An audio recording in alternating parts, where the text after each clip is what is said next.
Nolazine make them scream. What up, this is Red on the track. You're not tuning in to Nolazine TV. Let's get it.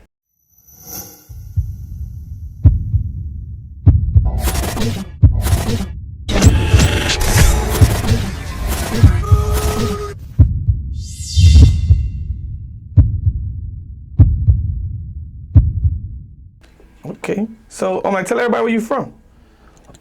Shit, I'm actually, everybody think I'm from Hammond, but I'm not from Hammond. I'm from Fluka, Louisiana. It's actually a small place, very small place. We probably got about 100 people stay there or whatever. But yeah, that's where I'm from, Fluka, Louisiana. Yeah, I never heard of that little part of Louisiana ever. It's real. It's a real small country town. That's why when people around here, like they give me a lot of respect because they know where I come from. They know like, all right, boom, Red, he come from Fluka, Roseland. Like that shit, like real country, real small. Like hardly nobody make it out of there. So that's a big part of my story, my success. Okay, so like hey, let's bring it back. Like I want to know how you even got into the music industry. Period. Shit, to be honest, I actually come from a church background family. So I started off playing the piano in church or whatever.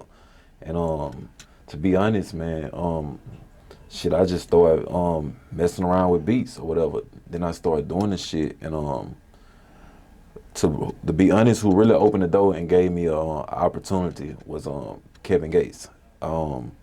He used to have somebody that he was dealing with that I knew or whatever, and I used to come around and I used to play beats and shit, and he used to vibe out and fuck with it, and eventually I got 2 plaques working with him. Actually, he had called me one day. How the shit went, he called me. He was like, shit, I did a song to your beat, and I was like, what is it called? He was like Perfect Imperfection. And he actually told me he cried when he made the song. So I was like, damn, like my music made an artist cry while they making a song. Oh, like, yeah, but I really like that song too. Yeah, that shit got over 100 million views. Me and the producer named Touchdown made it. And shit, he was like, man, it made me cry. And at that point, I was like, man, this music shit, like, this shit it's real. It's real, So he was a big part of my success. So once people found out that, I had, shout out to Fee Banks too, because Fee used to call me and be like, hey, come send some beats or whatever. But once people found out, that I had did those records, John Gotti, Perfect Imperfection, at that point, like, those start opening. Like, I had Twister hit me up, like, I had people from everywhere hit me up, so it just opened up the doors, and that's how it all began. Okay. And so just I'm like speaking on that. I want to know, like, how many plaques do you have? I actually have 3 plaques. It probably it's not 10 or nothing, but it's 3 though. So, it's hard to get one. Yeah, a lot of people don't even realize. And I got mines back then, so it was even harder to get them back then. But I got 3 plaques, man. Coming from where I'm from, that's kind of major. That's kind of big to have 3 plaques, Some shit I can tell my son that I did, That shit pretty good. Okay. And so how did you discover your artist on Calvary Kylan? Actually, this is how this went. I made a post or whatever for my studio. I was like, I'm giving away free studio time. Comment who y'all want or whatever. I had probably like over 2,000 comments or whatever. And I already knew, I'm gonna keep it gangster. I already knew that I was gonna give it to Kylan. But so I gave Kylan the hour. He came over, people. I used to ask people. I was like, but I had been watching Kylan for a year before that or whatever. I just saw the kid and I was like, man, this kid just looked interesting. And I'm like, he just like a star or something. So I used to I had this was like a couple weeks before, I had signed him, and I had people. They were like, oh yeah, all right, he's straight.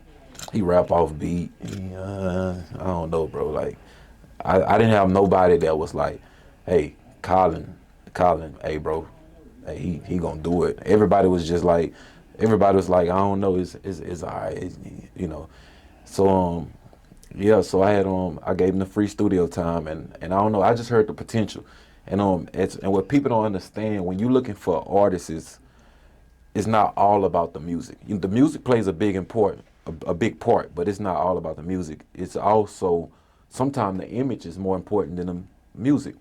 You know, you got people like Kodak. He just, you know, he look interesting. He got his little hair and shit. If he's entertaining. Yes, he's entertaining. So therefore, it's you got to look for the image first, and the music got to complement the image. So, but yeah, Kylan was right down the street from my studio, like right down the street, and that's how I went. And been on ever since. Yeah, been on ever since. Yeah. So, you know, if you put out, you know, but your art is on all these different media, blogs and companies, and, you know, instantly they automatically, like, compare him to NBA Youngboy. So, like, I want to know, like, how did you actually feel about that? The way I feel about them, actually I had somebody from Youngboy Camp call me, and he was like, Red, he was like, shit, I see the vlogs keep comparing him to Youngboy. He's like, don't get discouraged. Like, that's a good thing. But I never got discouraged because I was more like, you know, it's like this. People compare Kobe to Michael Jordan, right? Facts. Which is somebody who's great. So if somebody comparing you to somebody else that's great or whatever, that's a good thing. You know, you got some people like, man, don't compare me to him. Nah, I mean, you got to look at it. Shit, Kobe got compared to Michael Jordan. Shit, that's a good thing. So that's how I looked at it, as a good thing, you know? Right. And people think Louisiana artists, he sounds just like Youngboy. No, that's where we from. Now, he might be influenced by Youngboy or influenced by Kevin Gates or Boosie, but, you know, that's just where we from. That's how we talk. Right. I had this conversation with somebody. I just want to jump in a little bit off topic, right? Just to talk about this, like, you know, in Louisiana, the whole, people don't realize there's, like, different parts to Louisiana that it actually follow certain things. Like, you know, New Orleans has its own island. Yep. But we kind of sound like each other. And we got Baton Rouge and surrounding areas like Hammond, Ponchatoula, Right. and those places, and they sound like Baton Rouge, like even like Lafayette. Right. But like when you go deeper in Louisiana, like the Shreveport, they're going to tend to sound like Dallas, Texas. Right. And they got the other side, but like Natchitoches, Louisiana, that's going to sound more like Mississippi. Right. Because they close it like, but people don't realize it's like it was kind of like a coast thing. Like it's like whatever you close to, you're going to sound more like. Right. And Hammond, like 20 minutes from 30 minutes from Baton Rouge. Facts. Yeah, absolutely. And like the world didn't even really but the world don't get that. Like in their mind, it's just Louisiana, but they don't know just even how. But they don't even know it's just how, like, you know, everybody move out here. Right. Right. Yeah. So it's kind of crazy. Yeah. It's crazy, bro. So, do you think that there will be like another artist come out of Louisiana just as big as Youngboy? Yeah, I actually do. I think it's gonna take time or whatever, you know. But because I mean, back then you would have been like, it would have never be another artist to come out, you know, as big as Wayne or whatever. Nobody'd be like, nobody's gonna come out just as big as Wayne or even. And it's two different areas because Wayne sold 1 million records in a week. So I'm not saying that, but Youngboy come out now, you like. He's getting compared to Drake already. Yeah, he gonna get compared to being on Wayne, you know, like. So I think so, but what a lot of people don't know is Youngboy have a brother that's named, I actually managed him. His name is B-Way. If I feel like, shout out B-Way. Yeah, if I feel like anybody that's close to Youngboy or just as raw or, you know, raw, I would say B-Way. I feel like he's slept on a lot, but he's very talented and he's very young. And that's the closest thing I think that is gonna get the Youngboy, like, for his talent wise, you know, in that type of genre. Right. I just think, you know, Youngboy just came in that right time with that right situation, and he was raw. Like, raw. And like, I never seen kids from 3 on up ever adapt to a music artist like that. New generation. Yeah, it's like, I don't remember 3-year-olds doing that for Lil Wayne. You know why I think it's like that? Because back then we didn't have iPads, and Mama couldn't afford a computer or whatever. So you know, it just it was. Now they got the iPads, they can go and see. So you're gonna get so it's a whole new generation the way music just being, like, you know, targeted right now. Like, you know, it's easy marketing. It's very easy. All they got to do is start on YouTube, and it goes. You can get 2 years. I just bought my daughter an iPad, and she 1 year old. because like, you know. But the new generation parents, like, you know, like, you know, you don't hear them. You don't want to actually hear your kids screaming and crying. Take this, and they just like I see people out at the airport. If they have kids with iPads with old like strollers hooked up with it. Right. So I seen it all. I understand. Yeah. So, like, you know, hey, but I'm like ask your artist this earlier, and like hey, but there's so many music artists passing in a city, in a state. Right. So like hey, but we just lost. We can say it now. Hey, but he's a legend. He's gonna be a legend. Yeah. In Memphis, like in the South. Right. So how do you feel about the passing of like Young Dolph and just like the whole ideal of like music artists getting killed like in their hometown? Man, that was crazy. When I had saw it, I was shocked. I was like, damn, like Dolph, like that was very heartfelt. But I just feel like, it's all about how you move, and you don't really hear about that in Louisiana a lot. You don't hear about rappers getting killed. You got most of all the rappers down here come back to their home city like all the time. But I feel like what people don't understand is we move different. Like, I done been at studio sessions where the rapper, they got a person in the studio watching the cameras in the room with an AR the whole session. He not leaving the cameras. I done pulled up in certain rappers' hood. I'm hitting the block, I'm in the corner. They got a person right there at this corner, a person at this corner with an AR or a chopper.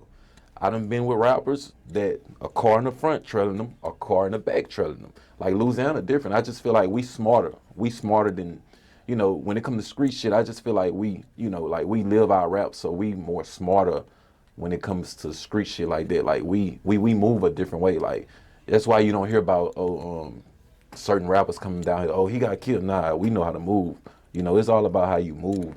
That's how I feel like it. Right, but like when you speak, like just by me knowing like a lot of rappers that got killed in Louisiana, but I'm gonna just say our bigger artists did, but our bigger mainstream artists haven't got killed. But like a lot of like we had Lil Snoop, we had Marley G, we had PTY, we had Young Greatness, we had a few rappers that actually got killed. Yeah. But it's just hard. But like man, rapping a dangerous place to be. That's like me. No matter how successful I get or whatever, like I'ma always come back and visit my mama. I'ma always come back. And sometimes your mama get older and you can be like, Ma, I get you this and you come move over here. No, I'm not going nowhere. Yeah. So what I'm gonna come back. But it's about when you come back, how do you move when you come back? I think that's the point about it, what make Louisiana different. You know what I'm saying? Like we have some rappers that died though, but when you come back to your home city, it's about how you move when you come back to your home city. Right. It's like you can't, like that one time, like you can't feel untouchable. Right. You can't have that attitude like, I'm like, hey, but man, nobody can do me nothing. Right, yeah. You can't never, like, you don't It can happen anywhere, Walmart, anywhere. Yeah, and it ain't got to be at your home city. So wherever you go, you should never get comfortable. You should never be comfortable. Always move right. Definitely got you on that one. So, like, I want to, I just want to hear your point of view on this. Like, I'm like, what makes, Louisiana rappers, I'm like different from everybody else? You might take this, I'm gonna just keep it all the way real and uncut. You might hear other rappers or certain people like, tell stories about blah blah. This hey, I sold 2,000 pounds, whatever. Louisiana, you might hear a rapper say, yeah, we just caught him at the red light, we smashed him. 9 out of 10, they caught him at the red light and smashed him. They living their rap. They be living their raps, bro. And that's just for me being around, a lot of artists. I don't work with a lot of people. I don't work with, a lot of artists in Louisiana.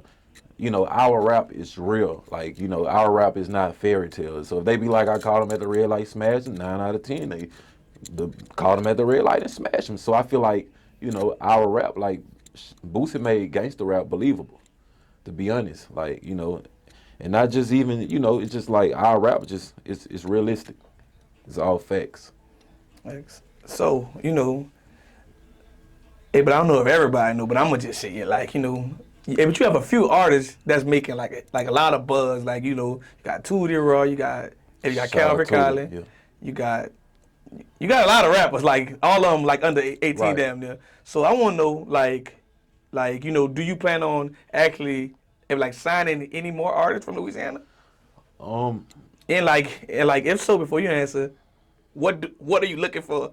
I'm like in the artist to actually sign them.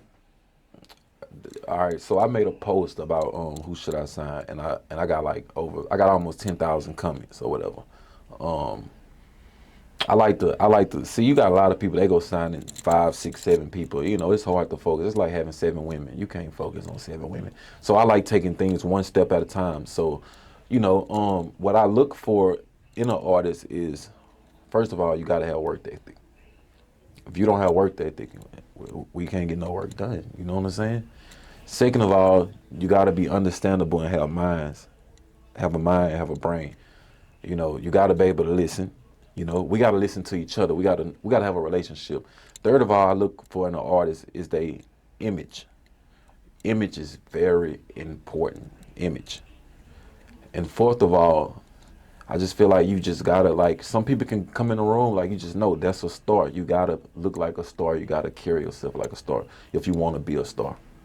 So, but work ethic is the most important main thing I look for. And different. You gotta be different. You gotta be different. Because mostly everybody sound alike. Like, why would I sign this when I can go down the street and... But you gotta be unique. Yeah, you gotta be unique. Why would I sign you? You sound just like him, and he sounds just like you, and he, you know. Hey, but like I think like a lot of artists just actually looking for somebody to like take care of them more than just do a lot. Like a lot of artists looking for rap daddies. Yeah, they want you to put them in an apartment, do different things. Yeah, and the thing about that I like about Kylan is, you know, I didn't tell Kylan to start no merch. Kylan started his merch. He's selling merch. He making money off merch. He doing other stuff on his own. You know what I'm saying? So he don't look for me to just hold his hand. Excuse me. Tootie the same way. Tootie don't look for me. Shout out Tootie. I feel like Tootie is another artist that I ain't gonna say he really slept on, because now people starting to realize like, hey, Tootie raw. Tootie getting better. Like, he really can rap. You know what I'm saying? Yeah, but I think it actually helped him by actually coming, work with you. Instead of trying to go, under his, instead of trying to go, all the way, under his father. Right. It's like he kind of all right, I'm about to see what I can do on my own right quick. Yeah. And in my mind, it kind of, benefiting him right now. Yeah, and I like that because, like, Tootie he'll just bust out and be like, Red, I done shot a video. Hey, I'm about to drop this bitch Monday. What you thinking? I'm like, nigga, yeah, that's what I like to hear. You ain't waiting for me to be like, hey, Tootie, you need to shoot a video or you need to go and do this. Nah, he's still working. He just need a look. You know, what you get a manager for is for guidance. You know, somebody to guide you, to take care of the business part for you, and somebody to stay on you and be like, hey, bro, let's get it, let's go. But work ethic, they got to be in you. So, being in the music industry for a while now, tell us what do you enjoy most about it, and tell us what do you actually hate about it. That's a good question. What I enjoy the most out of this is, to be honest, what I enjoy the most about it is seeing somebody else dream come true, seeing somebody else happy making music. Just the creating part of it. That's what I enjoy of it. You know what I'm saying? Now the down part I don't like about it is it's just so many haters. The haters, the politics, everybody got an opinion now. You got social media, so you can hurt anybody's feelings if you ain't strong enough for it. You know what I'm saying? You got to be strong for this, because anybody, you can come in and be like, oh, you bullshit, you can't rap, or your career gonna be over in this. You know, back then it wasn't like that. You take the CD, you play it, you like it. I ain't even hear the comments. So that's the only part I don't like about it, is the politics. The criticism. The criticism. Yeah, all that, like, that shit. It be like artists can see hands-on, how do people feel about it. Yeah, you can go in your comments and you can, every artist I done work with, I interview Quando, you know what I'm saying? And he say he read his comments. Mostly every rapper, you can say what you want. We are human. They just rappers, you know what I'm saying? They read their comments. So if you're not strong and built for it, that shit'll tear you down, make you want to give up. That's the only part I don't like about it. Everybody got an opinion. Right. That's crazy. Yeah. So, tell us, what's next for you? Man, next is I'm just trying to get all around production, all around records, as big as it can go. I want to be somebody that I looked up to, is Birdman. To be honest, like, the way he just put Cash Money everywhere, just like, he started that shit from nothing and just blew it up. That's my goal. Like, I feel like we got a long way to go, but I feel like I got the right team, I got the right start, and that's what I want to do. I want to make that shit big, bigger than big. Okay. And also, but last but not least, tell everybody, what can they find you on social media and just everywhere? Shit, you can find me at Red on the Track, and shit, Red on the Track. Just Google it, and you can check it out. And I had a call with Gucci Man. That was big for my city too. Just wanted to speak on that. Cause you was talking about what's next for me. When I got a call from Gucci Man, that showed me that hey, all around production can be very big. That shit can go bigger than what you think. Cause you know the average nigga ain't finna get Gucci Man calling they phone. So that was big, you know. Shout out Gucci Man, you know what I'm saying? So that, you know, that was big for my label too. You know, he gave me some advice or whatever, and just, you know, steered me in the right direction. All right, we done. We out. Oh, wait a minute. Nolazine make them hoes scream. You understand me? You want a t-shirt? You want a half a wife beater with a hole in it? You want a pair of short pants with 6 holes in it with all your coochie hanging out on the side? Holler at your people, baby. Ziggler Wig, you understand me? Lock the cock on this BLOCK, you understand me? A beautiful day.